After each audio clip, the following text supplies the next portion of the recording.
गीता 18 के श्लोक नंबर 62 में भगवान स्वयं कह रहे हैं कि अर्जुन उस परमेश्वर की शरण में जा जिसकी कृपा से परम शांति व शाश्वत स्थान अर्थात सतलोक को प्राप्त होगा।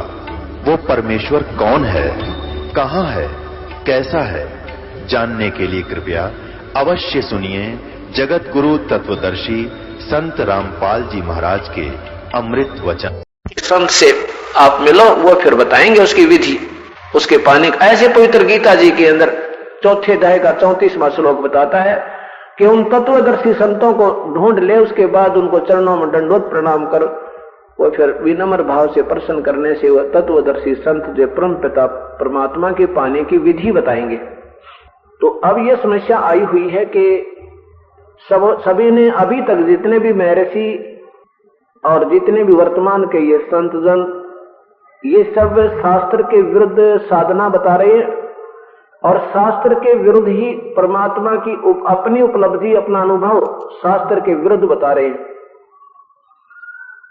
जिससे ये सिद्ध हो गया कि इन्होंने ना तो भगवान की भक्ति मिली और ना इनका अनुभव वो हुआ जो हमारे शास्त्रों में प्रमाणित है। अनुभव क्या चीज होती है? अब जैसे अनुभव क्या करना कहते हैं ना भाई, अपना अनुभव तो आपके गुरुजी बताते नहीं, शास्त्र दिखाते रहते हैं। अब नादान आत्मा है बेचारी, उनका दोष कति नहीं, क्योंकि वो भ्रमित है। अब शास्त्र में अपने लिए नहीं दिखाता, शास्त्र तो आप लोगों के लिए दिखाता हूं, आपका दृढ़ विश्वास करने के लिए और अनजान जो गलत जगह फंसे हैं उनको ये सच्चाई बताने के लिए। जैसे अब क्या कहते हैं, आपके गुरुदेव तो केवल निंदा ही करते रहते हैं, ये संत मार्ग में शोभा नहीं देता। कोई जैसी साधना करता करने दो उसको, कमाल की बात कर दी तो बताइए, यहाँ भावुक लोग यहाँ उलझ गए कि कोई कैसा करता है, करने दो, उसकी ठेस मत पहुंचाओ। बालक हाथ में आग में हाथ देवे या बिजली के तार को पकड़ने जा रहा है, क्या उसकी भावना अच्छी है? वो गलत है। माता पिता या भाई बहन या कोई भी व्यक्ति देख रहा होगा, उसको तुरंत उठा लेगा, वो रोवे चाहे राजी रहे। इसी प्रकार जो ये नादान संत गलत मार्गदर्शन कर रहे हैं और ये गलत रास्ते जा रहे हैं, तो हम उसको ये कह दें कि ये देखो रास्ता ये नहीं है, ये मैप आपके सामने रख दिया। अब जैसे आप कोई आए जींद से, और जींद से आए तो रास्ते में किसी जैसे मैप बना हुआ जींद टू रोहतक करोठा, तो उसमें लिखा है जींद से पहले चलोगे भाई जुलाना, जुलाने से फिर लखन माजरे रोहतक, मेन स्टेशन लिखे। पौलंगी आदि भी लिख दी, पौड़ी आ गई, बीच में गतौली आ गई, ये लिख सकते, ये सब लिखे हुए मेंशन्ड है। और आगे फिर जज्जर रोड पे करोथा आश्रम है, ये मैप है। अब इसमें कोई न्योका भी अपना अनुभव बता दो। अनुभव इतना तो हम बता सकते हैं, जैसे जींद से चले, टेलीफोन आ गया भाई कहां से पहुंच गए, कि हम जुलाना पहुंच गए। अब कहां पहुंच गए भी, लखन माजरा पहुंच गए। और कोई तो वो अनुभव जो बता रहा है वो ठीक बता रहा है, फिर पूछा भी हम रोहतक पहुंच गए, तो सही अनुभव उसका, क्योंकि उस मैप के अनुसार चल रहा है। और चला जींद से और कहता मैं पहुंच गया कहां, संगरूर, तो क्या अनुभव हुआ बेवकूफ का? तो ऐसे ये अनुभव नहीं है, वो तो व्यर्थ धक्के खा रहा है इधर। जब जींद से आना करोथा है तो वो पहले लिखा हुआ है, उसके अनुसार चलना है हमने, उसमें अनुभव के बताना बता। इसे न्यारा कोई बताता गलत है, और जो उसमें लिखा है उन स्टेशनों को बता रहा तो ठीक है, ये अनुभव होता है अपना। अब जैसे भगवान ने जो गीता में लिखना था वो लिख रखा है, ये मैप बना दिया, इसमें मैप बना दिया कि ऐसा चलो, ऐसा मत चलो, ये रास्ता बता दिया, ये एक मार्ग बता दिया। पंथ किसे कहते हैं? मार्ग को पंथ, जैसे फलाना पंथ, राधा स्वामी पंथ, धन सदगुरु पंथ, कबीर पंथ, ये वैष्णो पंथ, ये नाथ पंथ। पंथ माने रास्ता, कि उस समुदाय में जो वे ऑफ वर्शिप है भगवान की वो कैसी है, दैट इज नोन एज पंथ। अब वो हमारी ऐसी होनी चाहिए जो हमारी पवित्र गीता में भगवान ने लिखा है कि ऐसा करो, ऐसा मत करो, ये हमारा पंथ है, भगवान के बताए अनुसार चलना बस। और जो भी उसमें लिखा है जो होना है कि वो ऐसा होगा, वो फिर ऐसा होगा, तो वो हमारे, अगर ऐसा हो रहा है तो ठीक है, इससे अलग कोई बता रहा तो गलत है, क्योंकि वो उस नक्शे पर, उस मैप के अनुसार नहीं चल रहा, उस पंथ के अनुसार नहीं चल रहा जो भगवान के पाने का पंथ है, रास्ता है, मार्ग है, पूजा की विधि है। तो ऐसे ही ब्रह्म तक की साधना का मैप तो पवित्र गीता जी और चारों वेद, पवित्र कुरान शरीफ, पवित्र बाइबल, बस। और पूर्ण ब्रह्म के पाने का, उस सतपुरुष के पाने का, अकाल मूर्त के पाने का, वो जो मार्ग है, वो जो पंथ है, यानी जो मैप है या शास्त्र है, वो संविधान है, वो कबीर परमात्मा की वाणी।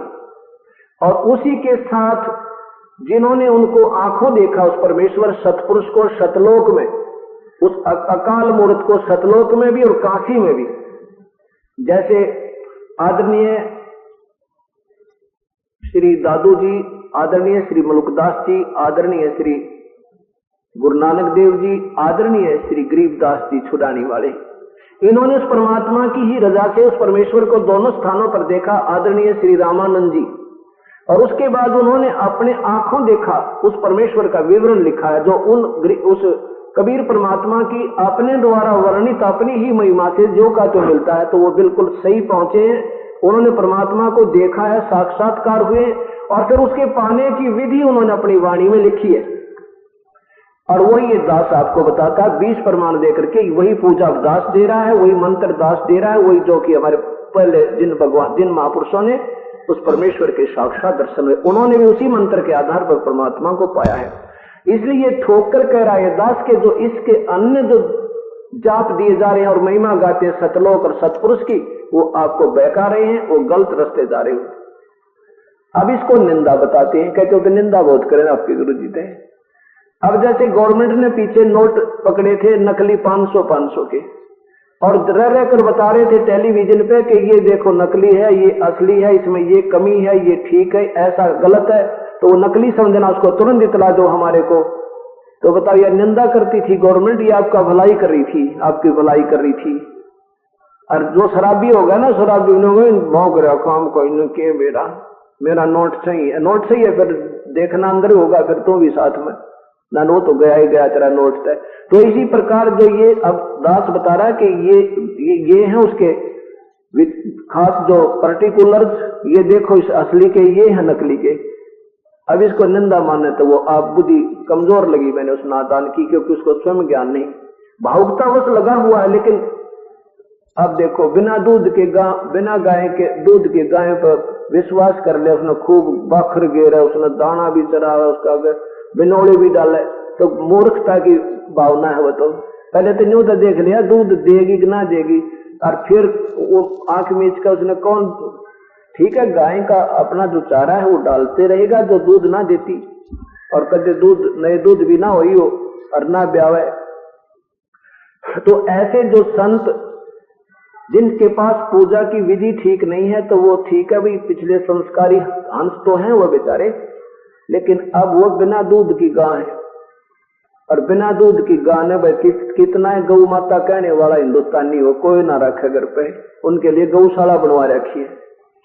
तो ऐसी बात नहीं है कि संत जो होते हैं आदरणीय हैं, लेकिन पूजनीय वो होगा जो जिसके पास सत भक्ति मार्ग होगा। नहीं तो देखो फिर एक जीवन व्यर्थ हो जाएगा, फिर हमारा कुछ नहीं बनेगा, ना वो गुरुजी भी अंदर होगा नरक में, और साथ में अनुयायी होंगे, क्योंकि वो शास्त्र के विरुद्ध साधना करने से भक्तिहीन हो जाएंगे। अभी तक जितने भी महापुरुषों ने जो आज तक दास के पास सबकी, ये आज के कोई भी ऐसा संत पंथ नहीं बचा दास के पास जिनकी पुस्तक ना हो, और ऐसा कोई पंथ नहीं बचा जिसके सैकड़ों और हजारों की संख्या में भक्तजन उस नामों को छोड़कर यहाँ आए हो। उन्होंने वो विधि बताई कि वो गुरुजी ऐसा देता है, राधा स्वामी वाले ये नाम देते हैं, धन सतगुरु वाले ये देते हैं, बालोगेश्वर वाले ये देते, उनके यहाँ बहुत से साए हमारे पास, उन्होंने उनकी विधि बताई है। फिर दास ने इन शास्त्रों को जब देखा तो वो सब फेल है, एक भी भगवान से मिलती जुलती नहीं जो हमारे शास्त्रों से किसी की भी। तब इस दास ने ये कहना शुरू किया कि शास्त्र के अनुसार साधना नहीं है, और गीता में लिखा कि जो शास्त्र विधि को त्याग कर मनमानी पूजा साधना करते हैं वो कभी सुखी नहीं हो सकते। तो ये संविधान तोड़ दिया, संविधान के विरुद्ध बता रहे हैं। ये देखिएगा, ये मैप है परमात्मा का, ये है पवित्र गीता जी, गीता प्रेस गोरखपुर से प्रकाशित। और इसके अध्याय नंबर 16 के श्लोक नंबर 23 पे देखिए प्रेम पूर्वक, खुद भगवान ब्रह्म गीता बोलने वाला परमात्मा कह रहा है कि शास्त्र विधि को त्याग कर जो मनमाना आचरण करता, मनमाना भक्ति का आचरण करता, 16। और नीचे देखिए 23 नंबर श्लोक, जो शास्त्र विधि को त्याग कर अपनी इच्छा से मनमाना आचरण करता है वह न सिद्धि को प्राप्त होता है, न परम गति को, और न ही सुख कोई। बताओ फिर वो डले ढोण का फायदा क्या जो शास्त्र से ना मिलते पूजाएं करने का। और आगे इसमें यह भी लिखा कि अर्जुन इसलिए इससे तेरे लिए, ये 24वें में,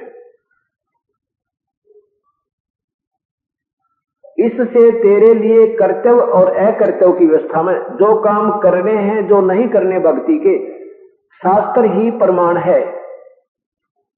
ऐसा जानकर तू शास्त्र विधि से नियत कर्म ही करने योग्य है, अर्थात जो शास्त्र से विरुद्ध करेगा तो तुझे कोई लाभ नहीं होगा।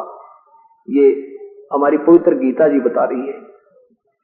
और हम इसको तोड़कर क्या कर रहे हैं, भूत पूज रहे हैं, पितर पूज रहे हैं। देखो 9वें अध्याय का 25वां श्लोक में लिखा है कि जो भूत देवी देवताओं के पूजने वाले देवी देवताओं को प्राप्त होंगे, और पितर पूजने वाले, श्राद्ध निकालने वाले सारे प्रेत बनेंगे, पितर बन जाएंगे। अध्याय नंबर 9 का और श्लोक नंबर 25, देवताओं को पूजने वाले देवताओं को प्राप्त होते हैं, और पितरों को पूजने वाले पितरों को प्राप्त होते हैं, और भूतों के पूजने वाले भूतों को, यानी भूत बन जाते हैं, भूतों में मिल जाते हैं, और मेरा पूजने वाला मुझको ही प्राप्त होता है, इसलिए प्राप्त होते हैं। अब इससे क्या सिद्ध हो गया, ब्रह्म भगवान बोलता कह रहे हैं कि भाई ये पितर नहीं पूजने, श्राद्ध नहीं निकालने, और जो ऐसा करता है तो वो जैसे देवी देवताओं के पूजने वाले देवी देवताओं को प्राप्त होंगे।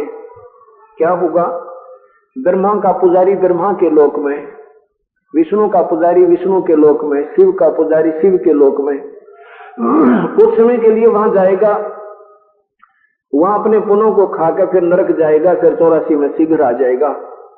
उससे नीचे के जो देवता हैं उनके पास, जो जिनकी पूजा करके उनके पास जाएगा, उनका बंधुआ मजदूर लगेगा और उनके जूठे टुकड़े खाया करेगा, उनके बच्चों की टट्टी उठाया करेगा, और फिर गधा बन जाएगा।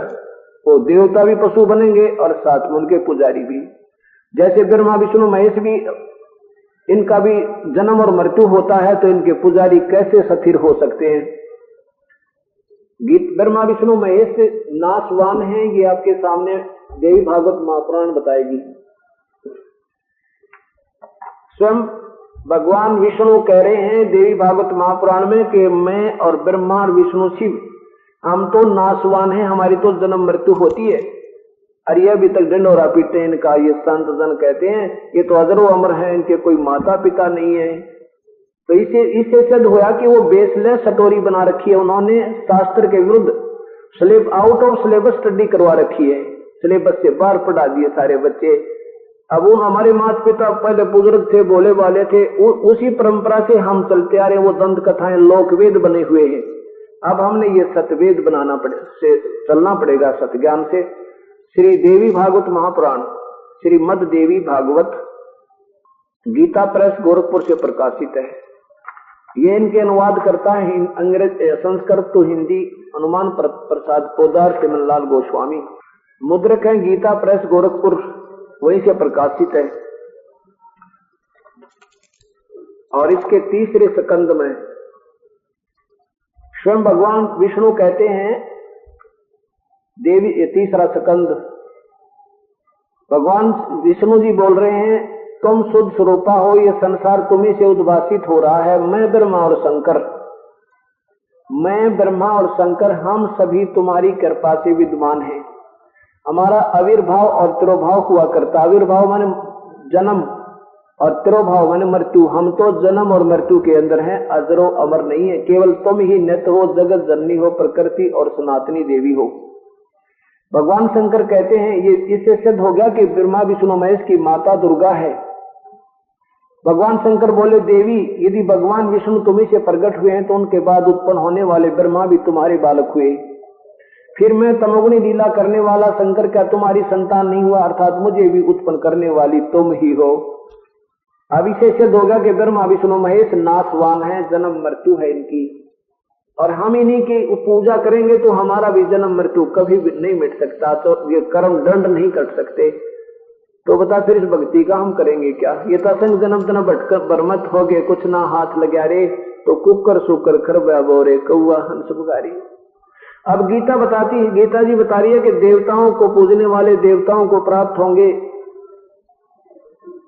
श्राद्ध निकालने वाले पितरों के पुजारी पितर बन जाएंगे, क्योंकि हम हमारे जो पूर्वज पितर बने उनके श्राद्ध निकाल रहे हैं, तो वो यही पूजा करते थे जो आप कर रहे थे पहले, और यही भगवान का संविधान की अवहेलना की, उनके ऑर्डर की, उनके आदेश की, और उसके संविधान तोड़ते हैं भगवान के वचन की जो है ना मानने से वो शास्त्र विरुद्ध साधना होगी। कानून के विरुद्ध काम किए तो उनको फिर 84 लाख जोनियों में पितर बने, फिर भूत बने, फिर भूत बने, पितर बने, या फिर 84 में चले गए, और वही पूजा हम कर रहे थे तो हम भी वही बन जाते। इसलिए गीता जी में जो लिखा है ऐसा करेंगे, मना किया है तो नहीं करेंगे, तो वो इसलिए लिखा गीता जी के 16वें अध्याय के 24वें श्लोक में कि तेरे लिए अर्जुन कौन सा काम किस प्रकार भक्ति का करना है और जो नहीं करनी है पूजाएं, वो शास्त्र प्रमाण है। क्योंकि गीता जी तो बोला जा रहा था और वेदों की तरफ संकेत था, तो वेदों में जो लिखा है वो सत्य है, उसके अन्य जो पूजाएं वो दंत कथा या लोक वेद है, वो अपने अनुभव किसी ऋषि संत का है। अब अभी तक जो संत जन क्या बताते रहे कि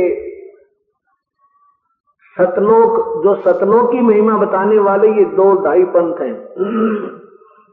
एक तो राधा स्वामी आगरा से चलकर वो उसी से ब्यास में ब्रांच बनी, और ब्यास से फिर एक सच्चा सौदा बताते हैं सिरसा में बनी, और उन्हीं से एक दिल्ली में श्री कृपाल सिंह जी महाराज के माध्यम से वही जो कि तो विवरण वहां चल रहा है। अब इन्होंने क्या किया, ब्यास वालों से, ब्यास के डेरे से एक बलोचिस्तानी शाह मस्ताना श्री संत सावन सिंह जी के शिष्य थे, और वो सिरसा में आके बेगू रोड पर अपना रहने लगे, वहां स्थान बनाया। वो 5 नाम ही देते थे, और वो 5 नाम काल के कोई भी मुक्ति का नहीं, उनमें से एक भी मुक्ति का नहीं। यही तो दास बार बार कह रहा है। क्यों कह रहा है? क्योंकि मुझे पता लग गया कि ये अनजान पड़े में, अब जिन संतों ने ये नाम जिन संतों से मिले तो उन्होंने तो कॉन्फिडेंस से लिया कि नाम सही है और उसी का प्रचार करने लगे, और जो प्रचार करते थे उनकी अपनी शब्द की कमाई जो पिछले जन्मों की थी उसको खराब खूब खंड खंड आगे किसी का लाभ हो गया, उनकी कमाई से हो गया उनको, और वो संत माइनस हो गया। इस करके फिर आने वाले उसके बाद उत्तराधिकारी ने क्या कर दिया, वो 3 नाम कर दिए, अकाल मूर्त सर्वस्वरूपी राम सतपुरुष। और पहले गुरुजी नाम क्या देते थे कि ज्योत रंग ओंकार रंकार ज्योत निरंजन सोहम और सतनाम, ये 5 नाम देते थे। अब ये किसी भी शास्त्र में जिसने परमात्मा देखा है उन्होंने ये 5 नाम नहीं बताए। कबीर साहब ने इनका खंडन किया कि तो एक ब्रह्मांड में 5 मंडल, और इन 5 ही 5 नाम 5 है, मुद्रा काया बीच ठिकाना। इन 5 नामों के पुजारी इस पिंड से बाहर नहीं जा सकते, एक ब्रह्मांड से बाहर नहीं जा सकते, ऐसा भगवान कबीर साहब ने बताया। वो नाम अलग है। तो इस प्रकार ये सारी कहानी बिगड़ती गई। और उन्होंने क्या बताया कि परमात्मा, उनसे पूछा गया भगवान कैसा है, तो बताते हैं वो तो निराकार है, केवल प्रकाश और शब्द, एक ध्वनात्मक आवाज झंकार सुनाई देती है, बस शब्द सुनाई देते। नवीना विराव किसा शब्द है, क्या आवाज है, किस प्रकार की है। तो कहने का भाव यह है कि इन्होंने कुछ नहीं देखा, इनकी जब मैप से विरुद्ध बता रहे हैं, इनकी अनुभव उस रास्ते पर नहीं है, उससे भिन्न है, तो इनका जो उपलब्धि भी गलत होगी। उपलब्धि क्या होगी? जैसे जींद से चला था आना था रोहतक ने, चल पड़ा संगरूर ने, और स्पीड तो पूरी है उसकी, मेहनत भी पूरी है, परंतु अनुभव गलत हो गया। इस प्रकार सारी कहानी बिगड़ गई। तो अब जैसे कोई अंधा हो और उसने सुन लिया किसी से, और वो कि दूसरे ने पूछा भाई तूने दिखाई देता है अंधों से अंधा सरदार था कोई चतुर। दूसरे अंधे बोले भाई तुम तो बड़ी बढ़िया बात बताओ है, क्या तूने दिखाई देता है क्या? हुआ भाई हुआ, तुम दिन की बात करो, मैंने रात ने भी देखा अंधा है, रात ने क्या देखा भाई तू? रात को चंद्रमा का प्रकाश देखूं, क्या बात कही है, पूर्णिमा के दिन गोल गोल होता है, जब चंद्रमा गोल गोल नहीं बताता, चंद्रमा का प्रकाश देखा भाई, क्या बात, चांदनी छिटकी हुई थी, बहुत सुंदर लग रहा था, सुहाना मौसम होता है। अच्छा भाई, तो उसकी सुनी सुनाई वो दूसरे अंधे कहने लगे भाई रात्रि में चंद्रमा का प्रकाश बड़ा जोर का होता है, बड़ी चांदनी छिटकी हुई होती है, पूर्णिमा के दिन तो कमाल हो जाता। तो उनसे कोई पूछने लगा भाई वो चंद्रमा कैसा होता है? वो कहे चंद्रमा तो है ही नहीं, वो तो दिखाई नहीं देता, प्रकाश हमने देखा। अरे फूटी आंखों वाले, अब ये बात है। अब जिन संतों ने ये बताया कि सत्पुरुष निराकार है, केवल प्रकाश दिखाई देता है, तो वो अंधे थे। और वो जो उनके जिन्होंने ये पंथ चलाया वो और चतुर अंधे थे, वो ये सिद्ध ना करना चाहते हम अंधे हैं, और अंधों को अंधा कुछ भी बता दे, न्यू कह कि मुझे सब दिखाई देता है, तो वो क्या करें, विश्वास करना पड़े। जब ये कह रहा है तो डबल दोषी हो गया उनको गलत मार्गदर्शन करने का। अब ये क्या बताया कि पूर्ण ब्रह्म परमात्मा सतपुरुष वो सतलोक में है, लेकिन वो सतलोक में, और ये भी बताते हैं कबीर साहब की वाणी है, अपनी महिमा आप गाई परमात्मा ने कि करने नो दीदार महल में प्यारा है। और दीदार सबसे पहले लिखा है, और उसको दीदार माने दर्शन कर ले भगवान के, उस ऊपर सतलोक वाले महल में, उस अरस पुरुष पर सफेद गुमट है जहां सतगुरु का डेरा, उस सतलोक का एक महल है परमात्मा का, वहां परमेश्वर बैठा है, कबीर साहब बैठे हैं, सतपुरुष बैठा है। और उसकी कितनी रोशनी है, करोड़ सूर्य मिला दे करोड़ चंद्रमा, एक रोमकूप में इतना तेज परमात्मा का ज्यादा है, और वो फीके पड़े, और इतना तेजों में सवर ज्योति है वो परमेश्वर है। और ये क्या बताते हैं, वो शब्द तो यही खोल रहे हैं, इसका अनुवाद कर रहे हैं, और आखिर में फिर अपना फैसला देते हैं कि परमात्मा तो दिखाई नहीं देता, उसका तो प्रकाश है, वो तो है ही नहीं। डिवाइन लाइट कहते हैं आजकल, डिवाइन लाइट माने चंद्रमा की रोशनी। अब जैसे कोई ट्यूब लाइट कहे और कोई पूछे ट्यूब कैसा है, कहे ट्यूब तो है ही नहीं, प्रकाश दिखाई देता, तो अंधा है, वो गलत व्याख्या करा, उसने कुछ नहीं देख रखा, ना ट्यूब देखी ना प्रकाश देखा। ऐसे इन संतों ने ना तो सत्पुरुष देखा, ना ही इन्होंने इनकी थ्योरी ठीक हुई, इसलिए इन्होंने अपनी सोच के शास्त्र बनाकर दुनिया को गुमराह कर दिया। अब वो सब दास के पास कंप्यूटर में फीड हो गए, सीडी बनाकर जन जन तक पहुंचा दी। अब उन किताबा ने उठा मिलावा है वो उनके अनुयायी, और फिर पटक दे ठाक उनको, तरह गजब हो, इतने दिन खो दिए। कई तो बहन भाई नो, हाँ मेरे तो 20 वर्ष गए, कोई का मेरा 10 वर्ष गए, कोई का मतलब नाश कर दिया, दिन रात लगा रहा, 6 घंटे मेडिटेशन भी किया, उनके बताए अनुसार कुछ भी ना मिला। कमाल की बात क्या मिलेगा, जिस रास्ते जा ही नहीं रहे तो वो दिखेगा क्या जो उसमें देखना था। हमने गाड़ी में बैठे हो, जा रहे हो, स्टेशन पहले बता रखे हैं कि वो स्टेशन आएगा, वो है, फिर देखते रहो उनको, वो तो आएंगे, वही आएंगे जो बता रखे हैं। गलत आ रहे हैं तो गलत बता रहे हो, तो तुम दूसरी दिशा जा रहे हो। अब उस सतलोक में सतपुरुष को किसने देखा? आदरणीय मलुकदास जी, आदरणीय गरीबदास जी, आदरणीय गुरु नानक देव जी, आदरणीय दादू साहब जी, आदरणीय रामानंद जी।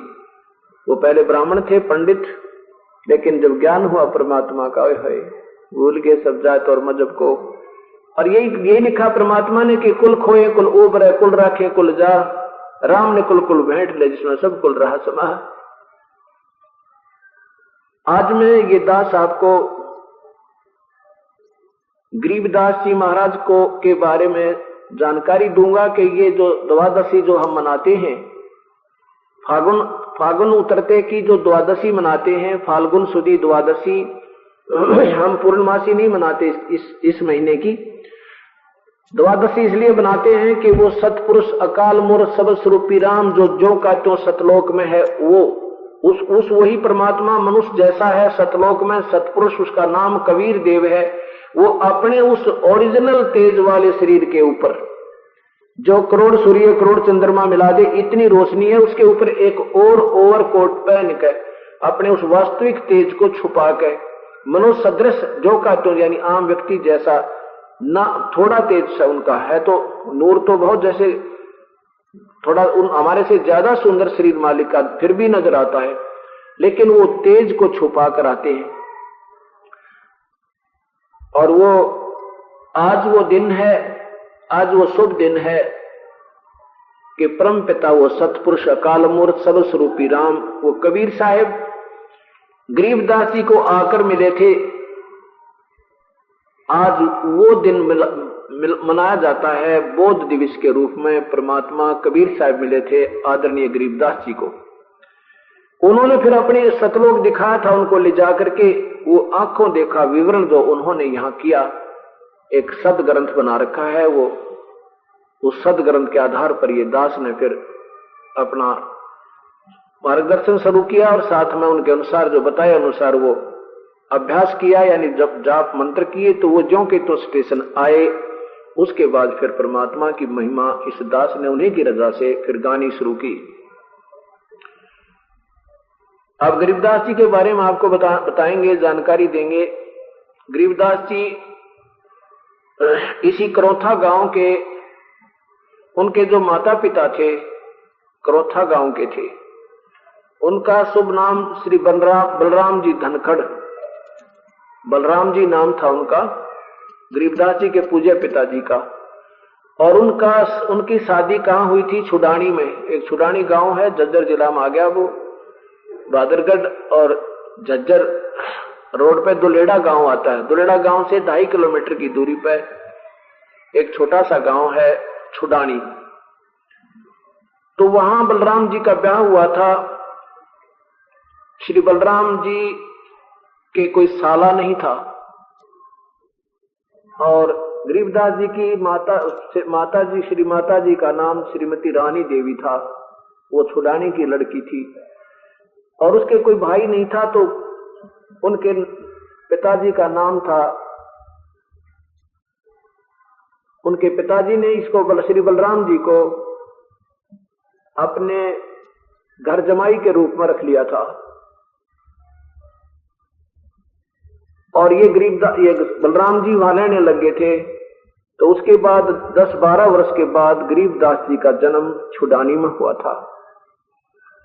फिर भी उनका, क्योंकि 1-2 पीढ़ी तक तो अपने भाईचारे में ही ज्यादा संपर्क रहता है, उनका मूल लगाव यही करौथा गांव से ही रहा करता था। कहने का भाव मेरा ये है कि जब गरीबदास जी 10 वर्ष के हुए तो अपने नाना जी के खेतों में गायें चरा रहे थे।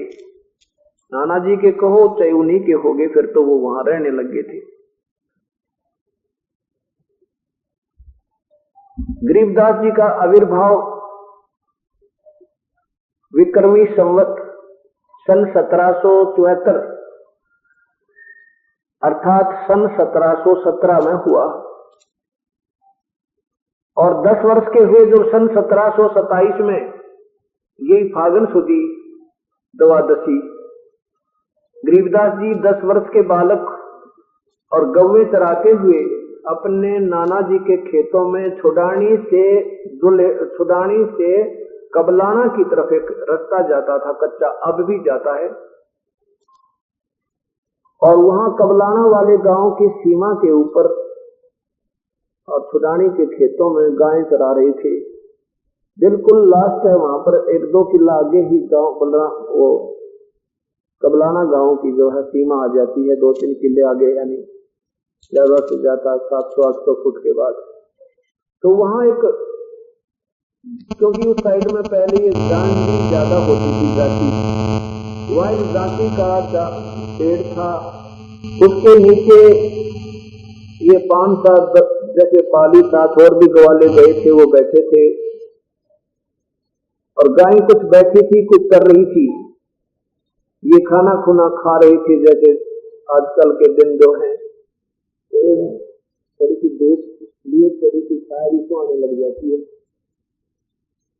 तो उन्होंने खाना खा लिया था, इतने में वो परमात्मा कबीर साहेब पूर्ण ब्रह्म सतपुरुष अकाल मूर्त अपने सतलोक से आए, क्योंकि वो सन 1518 में सहशरीर चले गए थे। अपने जो के तो सहशरीर एक जिंदा महात्मा का रूप बनाकर, मुसलमानों में जिंदा होते हैं जैसे एक काला सा टोप, ऊपर छोटा ये टोप होता है चोटे वाला, से लंबा है चोटा ने गोल गोल बनाकर लंबी सी ऊपर नोक सी होया करे, और एक ओवरकोट पूरा का पूरा एक का कपड़े का बना हुआ एक काला सा चोगा पहनते, ओवरकोट पहनते। वहां आकर के उसने कहा राम राम कहा उनसे, बच्चों से जो पाली थे, परमात्मा ने आकर राम राम कहा।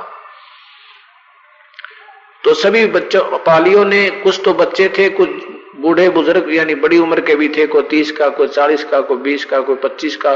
सबसे छोटी की आयु के गरीबदास जी थे, 10 वर्ष के बच्चे। तो सभी ने राम राम का उत्तर दिया और कहा कि रोटी खाओ महात्मा जी, खाना खाओगे? तो वो कहने लगे भाई खाना तो मैं खा के आया हूं। कौन से गांव के हो तुम? पालियों ने पूछा। परमात्मा ने कहा कि मैं सतलोक का रहने वाला हूं, सतलोक का। तेरा गांव सतलोक है? हाँ मेरा गांव सतलोक है। अच्छा, फिर खाना खा के चला हूं मैं, परमात्मा बोले। तो उसमें अतिथि भाव बहुत ज्यादा हुआ करता था, तो क्या कहा कि खाना खा लिया तो दूध तो पीना ही पड़ेगा आपने, आप हमारे अतिथि हो, बैठ जाओ। बैठ गए। भगवान बोले भाई दूध ना पीऊं मैं, अगना दूध तो हम प्या के छोड़ देंगे। तो कबीर साहब बोले भाई दूध पिलाना है तो मैं पीऊंगा अपने हिसाब से, बता कैसे पीएगा, वही पिला देंगे। कि इस कोई कुंवारी गाय का, कुंवारी बछिया का दूध निकालो।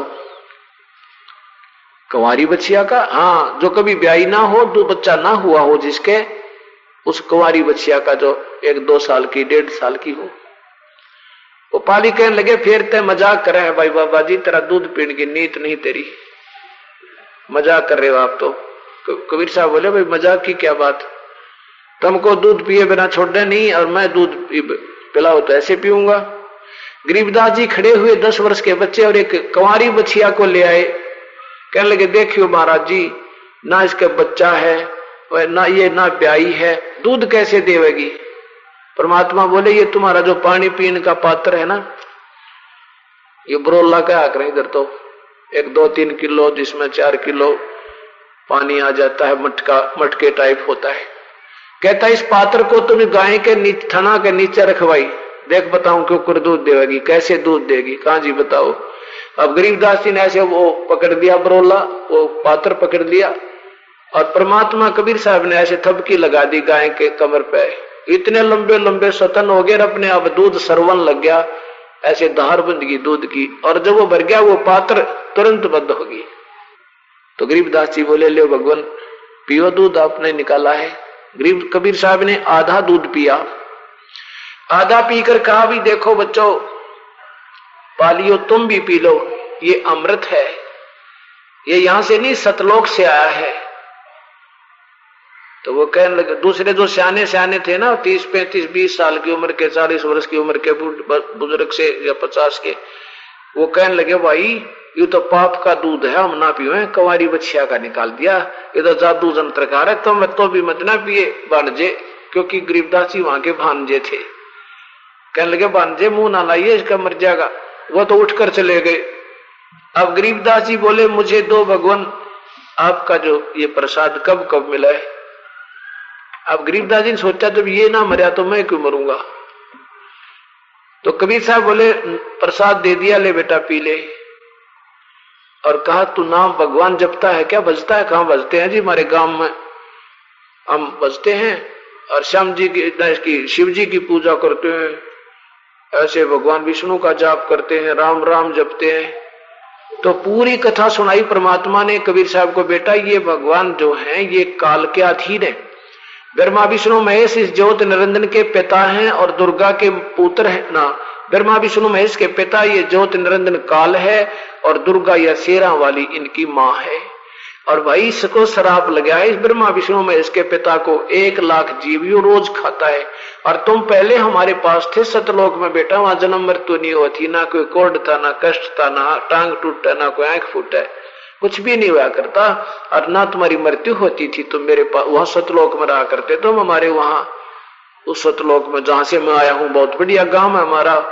यहाँ तो बेटा 2 दिन का जीवन है, ना जाने कब मर जाओगे तुम। और ये ब्रह्मा विष्णु महेश भी नासवान है, इनकी पूजा से जीव को स्थायी लाभ नहीं हो सकता। आज मनुष्य इनकी पूजा की है तो कुछ दिन स्वर्ग जाओगे, फिर नरक जाओगे, फिर 84 में गधे और ये पशु बन जाओगे बेटा। अब देखो पिछले पुण्य संस्कार, बच्चे का हृदय निर्मल, तो कहने लगे भगवान वो सतलोक कैसा है, मैं भी जा सकता हूं, क्यों नहीं जा सकता बेटा।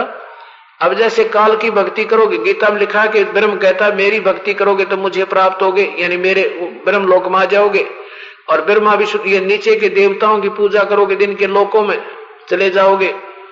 और भाई इसी प्रकार लिखा कि जब उस परमात्मा 8वें अध्याय, गीता जी के 8वें अध्याय के 1 से लेकर 10 श्लोक पढ़ के देख लियो, दोनों कति निर्णायक ज्ञान है। काल भगवान कहता है कि मेरी पूजा करनी है तो केवल मेरे में मन वाला हो, किसी दूसरे का जाप मत करना, नीचे वालों का, और तो मुझे प्राप्त होगा, यानी मेरे लोक में रहेगा।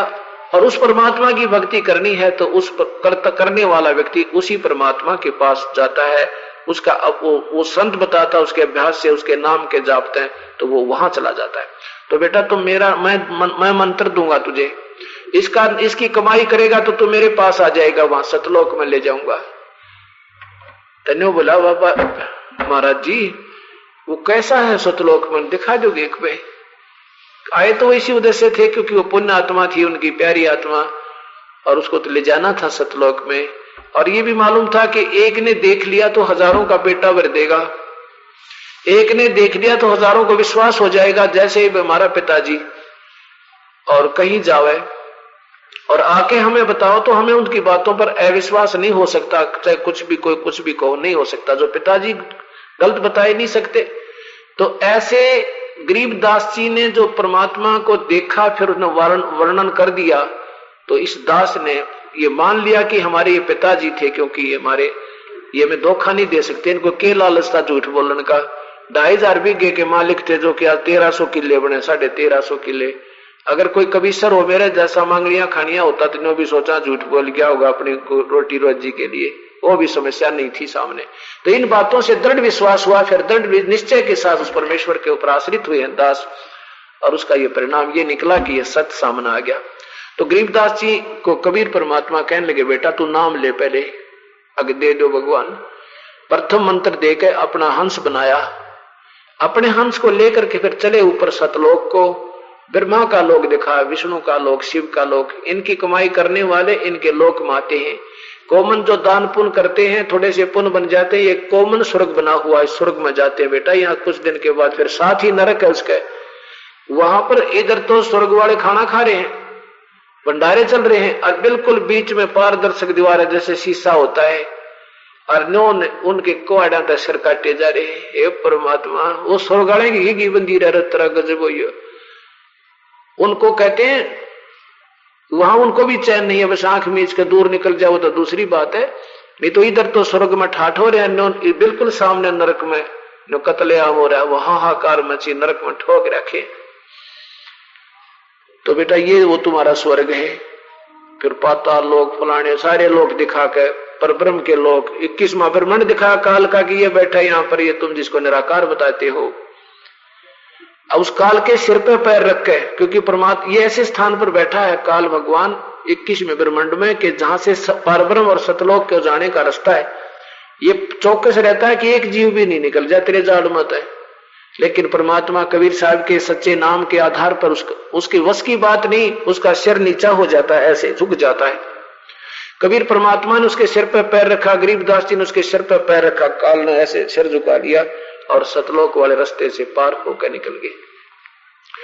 वहां सतलोक में क्या देखा कि परमात्मा ने ये सत्य करने के लिए कि मैं वास्तव में परमात्मा हूं, पूर्ण ब्रह्म हूं, सतपुरुष हूं, तो अपना दूसरा रूप सिद्धि से ओरिजिनल स्वरूप जो तख्त के ऊपर था वहां प्रकट कर दिया, वहां पहुंचने से पहले ही।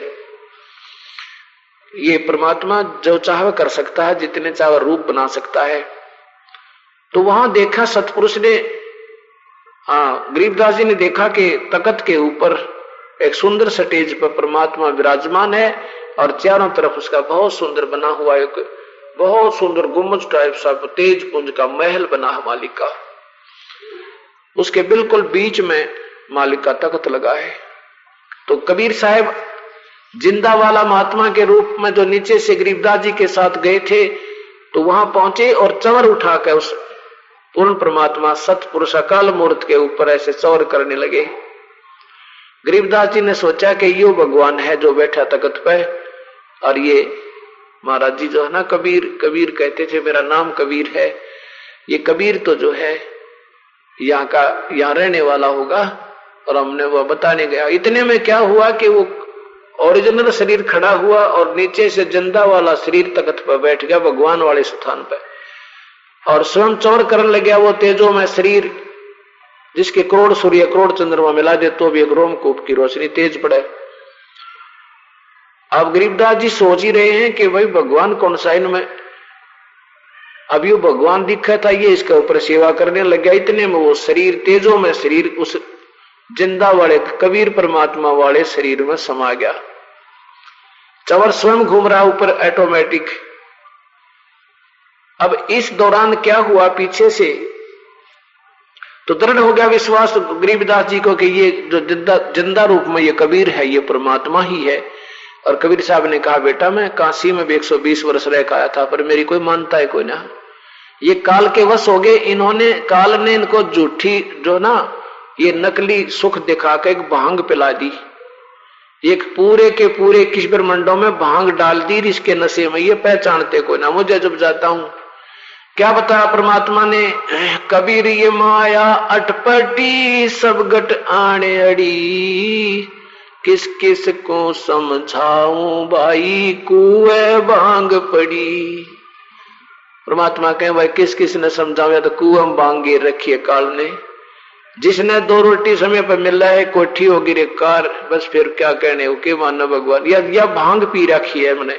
अरे न्यो बेरत कल पता लग जाए एक्सीडेंट होगी पूरा परिवार गया कार में, रे तेरा ना सही है परमात्मा या के करा काल तने।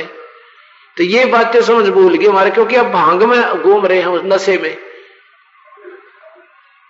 और परमात्मा कहते हैं कि कबीर इस संसारे को समझाऊं के बारे, पूछ पकड़ के बेड़ की ये उतरा चावे पारे। जैसे कोई कहे मन दरिया पार होना है, वो चतुर प्राणी ठग न्यू कह ले भेड़ की पूछ पकड़ दे इतना पार कर देगी, तुझे पार कर देगी, इसको पकड़े रखना मजबूती से। अब भेड़ दरिया से पार कर सके ये कोई तरीका है पार होने का? अब बताना था नौका पकड़ भाई, नौका में बैठ चवन्नी दो रहे होता है, पहले कमाई कर चारा ने जेब में ले फिर बैठ नौका में वह पार करेगी, ये तरीका सही बताना चाहिए था उसने। तो अब बंदी छोड़ कहते हैं ये अन्य पूजा करके ब्रह्मा विष्णु महेश आन उपासना पितरों की भूतों की देवी देवताओं, कहते हैं भेड़ की पूछ पकड़े बैठे हो तुम। और बैठना था परमात्मा वाले जहाज में, कबीर साहब वाले राम नाम के जहाज में। तो क्या इसलिए कहता है कबीर ये माया अटपटी सब गटान अड़ी। कौन सी माया है? त्रिगुणमयी माया, रजगुण ब्रह्मा सतगुण विष्णु तमगुण शिव जी के द्वारा फैलाया गया ये जाल, ये त्रिगुणमयी माया सब गट आन अड़ी। और किस किस ने समझाऊं या कुएं भांग पड़ी। फिर क्या बताते हैं कि तीर्थ कर कर जगमुआ ये उड़ पानी नहाए, राम नाम जप्या नहीं फिर काल घसीटे जावे। ये धर्म धक्के दे दिए नादानों ने इन प्यारी आत्माओं को, कोई का तीर्थ पर जाओ, को गंगा का स्नान कर लो, जबकि भगवान श्री कृष्ण ने स्वयं कहा था यादव को कि तुम्हारे ऊपर दुर्वासा का श्राप प्रभावी हो रहा है और तुम जमुना में स्नान कर लो तुम्हारा श्राप कट जाएगा। खुद भगवान श्री कृष्ण ने कहा था जमुना में नहा लो तुम्हारा पाप कट जाएगा, श्राप कट जाएगा। और सब नर यादव 56 करोड़ यादव केवल नर नवजात शिशु को भी ले गए कहीं इसके ऊपर श्राप ना रह जाए, जमुना में नवा लिया। गए थे जमुना में नहान, नहाकर बाहर निकले, स्नान करे पहले तो जाते कदे पाप रह ना जा, वो तो फटाफट करे। और फिर बाहर आते लट्ठम लट्ठा कत्लेआम हो गया, 56 करोड़ यादव कटका मर गए वहां जमुना के ऊपर, वो पानी में रुधिर बना दिया। अब वो पाप तक कटे ना, यादव जरूर कट गए। अब ये लोग बहकावे गंगा में नालो पाप कटेंगे, तो समझो भगवान का के बताए हुए तो पाप के जो स्थान पर वो आदमी मर गए, और इस गंगा में जो स्नान कराने की सलाह देने वाले ये नादान बता के थ्योरी बताई इन्होंने। तो इस प्रकार इतने में क्या हुआ कि वो पाली जो थे दूसरे, उन्होंने देखा रहे 2-2.5 घंटे हो गए, समाधि लाए बैठा छोरी का छोरा, ये भांजा बैठा समाधि लगाए, अरे यू क्या के भगत बन गया भाई। देखा तो वो बाबा जी दिखाई नहीं दिया, और वो शरीर गरीबदास जी का रखा, उस महात्मा नहीं, वो तो मृत समान। पहले तो आवाज दी रहो गरीबू खड़ा हो अपने हिस्से के, भाई गायों को घेरी भी, तू 2 घंटे हो गया हमने खड़ा ने, अब तू खड़ा हो। वो ना उठा, एक ना आके पकड़ के नू ला दिया, बन गया भगत यहाँ पे खड़ा हो। अब वो लुट गया से, क्योंकि उसमें प्राण नहीं थे। अब वो घबरा गए, भाई तो लड़की का लड़का मर गया। अब सारे 2-3 भाग्य गए, भाई जाओ गांव में बता का छोरे नाटे थे, लड़के को हम बेटा ये पाप का दूध ना पियो है, ये जादू जंत्र का दूध ना पियो है ना, दूध पी लिया गांव में बता दो जाके। अब वो भाग्य गए गांव में। माता पिता के मुश्किल से 12 वर्ष शादी के बाद संतान हुई थी, रुआ मर गई, इकलौती संतान थी। माता पिता को पता चला, दोनों बेहोश हो गए सुनते ही। हे परमात्मा या क्या बनी। गांव के लोग इकट्ठे हुए, भाग लिए उस लड़के की तरफ। फिर वहां देखा तो वास्तव मृत पड़ा है, फिर उसका वहां पर बनाया, वो उठा कर लाए, उसको चारपाई में डाल के घर ने ले आए। फिर गांव से वहां से फिर क्रोथा आए, क्रोथा से उनका भाईचारा बुलाया। कहने का भाव इसमें रात के काफी समय, यानी ये सुबह 10 बजे की बात, शाम के 8 बज गए, काफी समय लग गया, यानी 10-12 घंटे, 10 घंटे लगे, 8-9 घंटे। तो इतने में वो घर वहां से उठाकर उनके शव को फूकने की तैयारी करने लग रहे। शमशान घाट पर रख दिया गरीबदास जी का शव, चता के ऊपर रख दिया। इतने में परमात्मा ने उस आत्मा को वापस भेज दिया। पूर्ण ब्रह्म कबीर साहब सतपुरुष ने, जा बेटा वो तेरे को उस कवर ने खराब कर देंगे, शीघ्र जा। 1 सेकंड में परमात्मा ने वो बच्चे की आत्मा उसको वापस भेज दी, और सारा शरीर ऐसे हिलने लगा, और सारी जो ऊपर का लकड़ी भी डाल दी थी, बिल्कुल लास्ट पॉइंट आ गया था, वो सब लकड़ियां गिर गई। अपने आप ऊपर का बांध रखे थे वो बंधन टूट गए, और खड़ा होकर वो परमात्मा की प्यारी आत्मा परमात्मा तुल्य हुए गरीबदास जी ने फिर ये वाणी बोलना शुरू कर दिया। पर पटन पर लोके है जहां अदली सतगुर सारे, भक्ति हेत से उतरे है पाया हम दीदारी। जम जो राजा से डरे ये मिटे कर्म के लेख, अदली अदल कबीर हैं ये कुल के सतगुरु एक। तो इस तरह की वाणी बोलनी शुरू कर दी। अब ना दुनिया तो ना किसी बाप ते ना भाई ते ना बाणते, वो बात नहीं कर रहे, केवल वो बात याद आओ देख कित फंस गया मां करे हमारा लोग तो वास्तविक वो सतलोक है। अभी भी अगर किसी की को जरा सी झलक हो जाए ना, फिर कुछ भी अच्छा ना लगा अपने यहाँ पे। तो ऐसे वो फिर बोलने लगे। चल गांव वालों ने सोचा भाई जादू जंत्र का दूध पी लिया, छोरा बावला हो गया, छोरी का लड़का जो था बावला हो गया, किसी तो बात नहीं करे, के बात करे नकली आदमी तो बता। उसने कुछ भी नजर ना हो, ये खोखा दिखे ऊपर कवर जूठा, तो ना तो माँ अच्छी लागे, ना बाप, ना पिता, ना माता, केवल वो सतलोक दिखाई दे, वो निशानी उसकी हटी नहीं मालिक की चरणों से। ये परमात्मा दे कित फंस गया आके, के बनती हमारे संग में, सब दुख दिखा लिया भगवान ऊपर दे। अब गांव वाले बोले भाई छोरा होता गया बावड़ा, पर कोई बात ना, लड़की इसका सारा दिन तोड़ लेगी अपना, और देगा भगवान इतना, या इसका सारा अपना टाइम पास कर लेगी, इसकी आत्मा ना दुखेगी, बावड़ा है तो बावड़ा पड़ा रहेगा। अब इस प्रकार क्या हुआ, जब हो गए ना 2-3 वर्ष, 2-3 वर्ष के बाद एक दादू पंथ का महात्मा गोपाल दास लाला जी था, यानी वो भी अपना भक्ति भाव में लगा हुआ था, तो उसे गोपाल दास नाम था उनका, दादू साहब की परंपरा से। और दादू साहब को भी कबीर साहब मिले थे, दादू जी को भी कबीर साहब मिले थे जब वो 7 वर्ष के थे। ऐसे बनी में खेल रहे थे, वहां बूढ़ा बाबा यानी उसी जिंदा महात्मा के रूप में कबीर साहब पहुंचे थे। उनको काफी कथा सुनाई, परमात्मा की महिमा सुनाई, बड़ा खुश हुआ। दादू कहने लगा, बाबा मुझे भी दिखा दे अपना लोक। अगले बेटा पहला उपदेश ले, जल पी मेरा। अपने करमंडल से पान के पत्ते पे पानी जैसे कटोरी में हम देते हैं आपको, तो वहां और कोई वस्तु उपलब्ध नहीं थी, पान के पत्ते पे और वो जल पिला दिया रख के। अगले बेटा जल पी और साथ में नाम मैं बताता हूं ऐसे कर। तो 3 दिन और 3 रात तक बेहोश रहा वो दादू जी का शरीर, और आत्मा को परमात्मा ऐसे ऊपर ले गए कबीर साहब। तीसरे दिन उसको सचखंड सतलोक सब दिखाकर छोड़ दिया।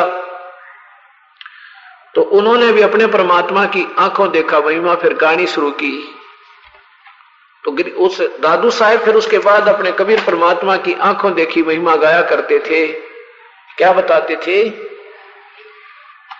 जो जो शरण कबीर की तिरगे अंत अपारे, दादो गुण के ता कहूं भाई कहते न आवे पारे। कबीर परमात्मा की के महिमा गाऊं, कहता गुण नहीं गा सकते। दादू जी कहते, जिन मुझको निज नाम दिया सोए सतगुरु हमारे, दादू दूसरा कोई नहीं ये कबीर सिरजन आरे।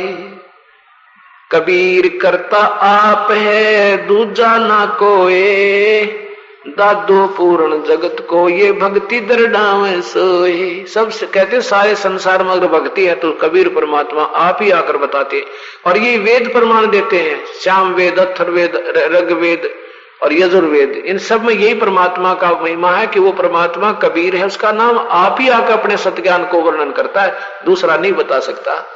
ठेका पूरा हो जब सबको तो जय शरीर, दादू काल चंपे नहीं जपे जो नाम कबीरी। कबीर साहब दादू जी कहते हैं एक दिन तो शरीर सबका छूटेगा, क्योंकि शरीर पूरा होगा जब समय पूरा होगा, लेकिन जिन्होंने परमात्मा कबीर साहब का उपदेश सतमार्ग सत ढंग से लिया हुआ है उनको काल निकट नहीं आवेगा।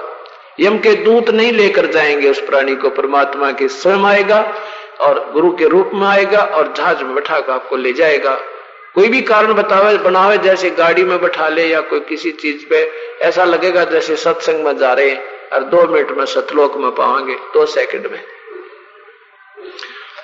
आदमी की आयु घटे तब यम घेरे आए, सुमरण किया कबीर का दादू लिया बचाए। अब ये बहुत लंबी कहानी है क्योंकि अभी थोड़ा सा समय कम है, बताना चाहता हूं। तो कहते वो जो गोपाल दास जी था वो आ गया बुजुर्ग सा।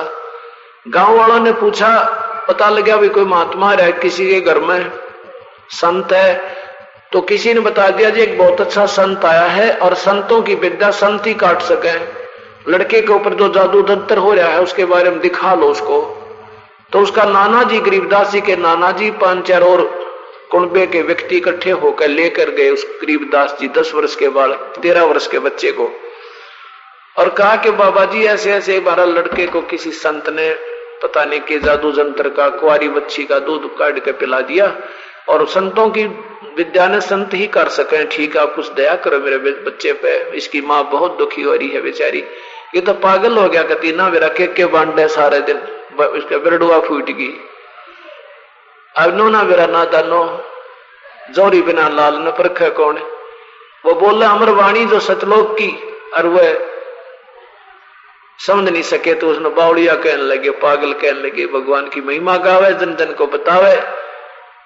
तो दादू पंथी वो गोपाल दास बोला, भाई आजा बेटा बैठ जा, हो जाएगा ठीक भाई, ना क्यों। तो दादू पंथी गोपाल दास ने पूछा गरीबदास जी से कि बेटा वो कौन था जो तुझे तेरी जिंदगी बर्बाद कर गया। तो गरीबदास जी बोले, जिंदगी बर्बाद नहीं लाला जी, मैं तो आबाद कर दिया। क्या बताया? हम सुल्तानी नानक तारे दादू को उपदेश दिया, जात जुलाहा भेद न पाया वो काशी माहे कबीर हुआ। न बोले कि हम यानी हम सभी, मैं और साथ में कौन, सुल्तान अधम मुसलमान घर में जन्म था, एक इब्राहिम सुल्तान अधम नाम का राजा था। हम सुल्तानी नानक, गुरु नानक देव जी जो सिख धर्म जिससे बना है, हम सुल्तानी नानक तारे, और उसी ने दादू को उपदेश दिया, वो जात जुल्हा भेद नहीं पाया, काशी माए कबीर हुआ। वो भगवान मिला था मुझे जो काशी में रहकर चला गया 120 वर्ष।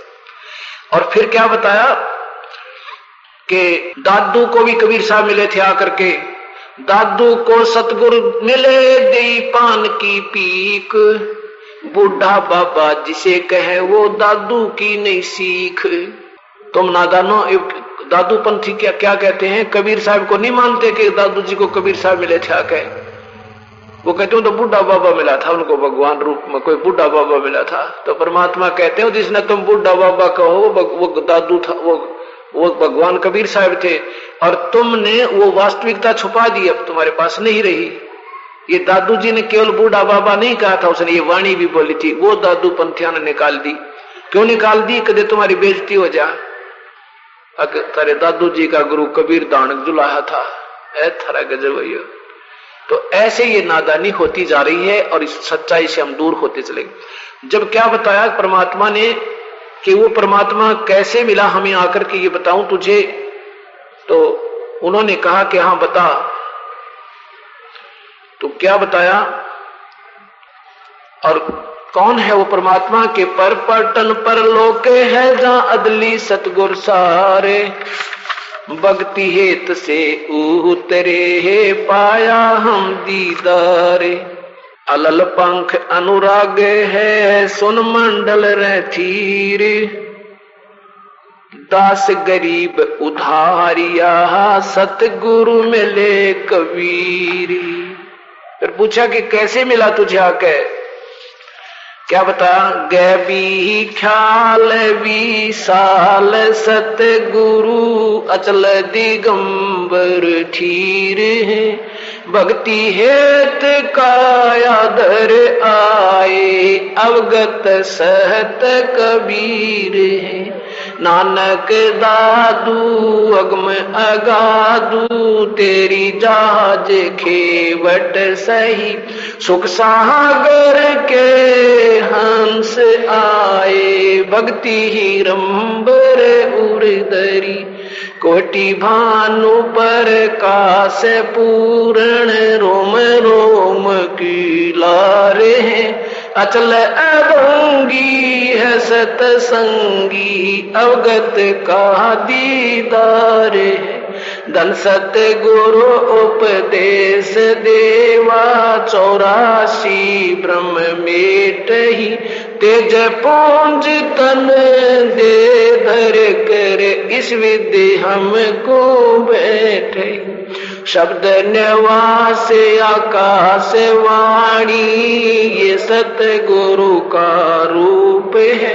चंद सूरज ना पवन पानी न जा छाया, है तारम ताराम सायब अवगत अलह अलेख है। भूले पंथ बिटम्ब वादी वो कुल का खाविंद एक है। रोम रोम में जाप जप ले अष्ट कमल दल मेल है। सुरत नरत को कमल पठाओ जा दीपक बिन, हरदम खोज है नोज हाजर करवणी के तीर है। दास गरीब तबीब सतगुरु बंदी छोड़ कबीर, हरदम खोज है नोज हाजर करवणी के तीर। दास गरीब तबीब सतगुरु बंदी छोड़ कबीर। सत साई। अब क्या बता कि वो परमात्मा तेज पुंज तन दे धर के इस विधम को बैठ ही, तेज पुंज का शरीर जो का तो उस दे हमारे जैसा देह बना के, वैसे तो उनका नूरी शरीर है लेकिन हमें ऐसा दिखाता है जैसे स्थूल शरीर, जैसे स्थूल शरीर है उनका, लेकिन ये 5 तत्वों से बना हुआ नहीं है। ऐसनाविरम अकायम है वो। ऐसनाविरम माने स्नायु से रहित, स्नायु माने नाड़ियां, नाड़ी आदि के जोड़ जुगड़ से बना हुआ उनका शरीर नहीं है। उनका तो भद्रावस्त्रा, भद्रावस्त्रा माने तेज पुंज का शरीर है। और ये परमात्मा तो आंखों देखा, गरीबदास जी कहते हैं